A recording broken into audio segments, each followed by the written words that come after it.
737 and everything's fine, and you're up in the sky, you've got like 6 hours of fuel, and like 3 hours into your flight, you have some sort of an emergency. What do you do, right? It's just, if things aren't going as you planned at some point during your flight, you have to decide to make an emergency landing or maybe a precautionary landing.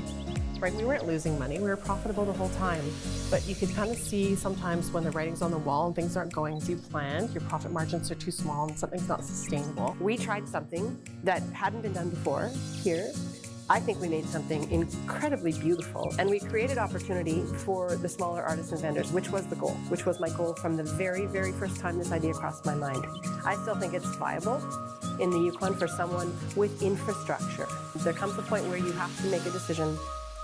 Is this paying a salary for Jen? Yeah, you do have to pay yourself, right? So we weren't at that stage. And so if anybody is thinking about pursuing something like this, and you have the means and the resources to carry on another year past that awkward point, do it, it's great.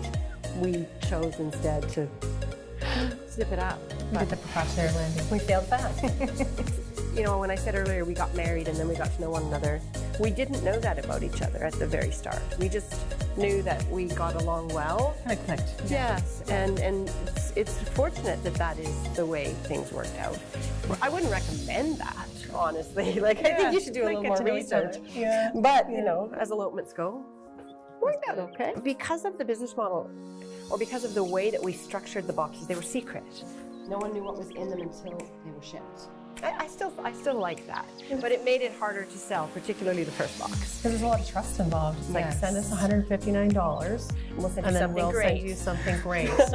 It's going to be 7 to 10 things. Yeah.